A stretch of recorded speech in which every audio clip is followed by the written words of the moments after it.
Americans and attacking Americans across this planet. And other presidents had an opportunity to do something about it. And they all warned about how Iran was dangerous, but they refused to act. And this president's not someone that's going to refuse to act. He's not going to leave a danger like this in place. He's going to address it, and that is what he is doing. From the very first night of this operation, the president made it very clear. People like this, and now what I'm talking about is not the people of Iran. The people that run this country are radical Shia clerics. These are religious fanatics. Look what they are doing now. At their weakest point, this is the weakest Iran has ever been, and look at what they're doing. They're attacking embassies. They're attacking hotels. Imagine what these people would do if they had a nuclear weapon. That is an unacceptable risk for the world. By the way, the president's not just doing a favor to the United States and to our people. This is for the world. He defined very clearly on the first night of this operation what the goal was. We were going to destroy Iran's Navy, and that is happening. We were going to, if it hasn't already happened, I'll let Pete speak to the specifics of it. We were going to destroy their missile launching capabilities. We're well on our way to achieving that goal. We were going to destroy the factories so they couldn't make more missiles and more drones. And that is moving forward. Every single objective the president clearly laid out on the first night of this operation is being effectuated. Again, Pete will speak to the specifics of it.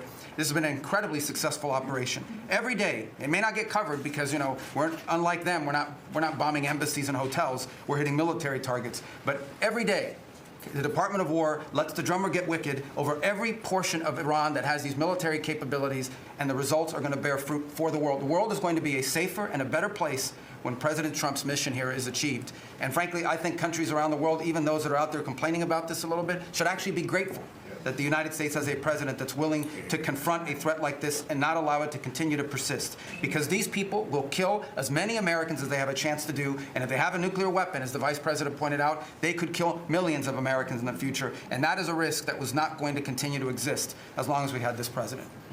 Thank you, Mark. You know, it's very interesting because yesterday I was watching, is it Anthony Blinken? And he was saying that they should have done it. But they didn't do it. Nobody did it. Nobody did it. For 47 years, Marco, that's the number, 47. I guess now it's 48, because we've been saying 47 for a long time. It's probably 48. But for 47, 48 years, every president should have done this. And Distinct honor to be a member of your cabinet and to report to you and your team on our negotiations with Iran. Mr. President, you directed Jared and I to pursue a diplomatic resolution with Iran prior to Operation Epic Fury, which we did. However, it became quite clear during these meetings with the Iranian negotiating team that we could not make a deal that fulfilled your objectives of the following: no enrichment whatsoever, no chance of weaponizing whatsoever, decommissioning of Fordo, Natanz, and Esfahan, which you destroyed in Operation Midnight Hammer. No stockpiling of any material, which they flagrantly violated.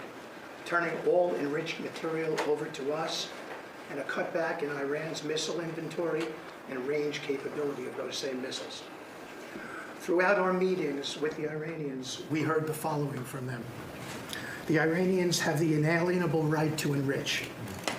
Then we heard they possessed enough 60% enriched material, 460 kilograms, to make 11 atomic bombs. Finally, we heard the following statement. They would not give up diplomatically what we could not win militarily. In other words, they were again miscalculating the success of Midnight Hammer, which was a total success. These are incontrovertible signs, among many other signs, sir, that their regime had not given their negotiating team authority to make a deal required by you. We conferred with you and all the other members of your foreign policy team, Susie Wiles, Pete Hegseth, the chairman, Marco Rubio, JD, Scott Bessent, Chris Wright, John Radcliffe, throughout all of these negotiations, and we were repeatedly rebuffed on everything we asked for. I have no doubt that we exhausted all efforts on behalf of a peaceful resolution, as you directed. Jared and I both agreed that the Iranians were there to buy time until a weaker president arrived. This was a flawed strategy, as your clear direction was to never allow Iran to obtain a nuclear weapon today or any time in the future. Against that backdrop and our compelling military successes in Epic Fury, we have had multiple reach-outs from the region and others who want to play a role in ending this conflict peacefully. I can report to you today that we have, along with your foreign policy team, presented a 15-point action list that forms the framework for a peace deal. This has been circulated through the Pakistani government, acting as the mediator. And this has resulted in strong and positive messaging in talks, as you just indicated to the press. But these are sensitive diplomatic discussions, and you have directed us to maintain confidentiality on the specific terms and not negotiate through the news media as others do. I can say this: we will see where things lead, and if we can convince Iran that this is the inflection point with no good alternatives for them, other than more death and destruction. We have strong signs that this is a possibility, and if a deal happens, it will be great for the country of Iran, for the entire region, and the world at large.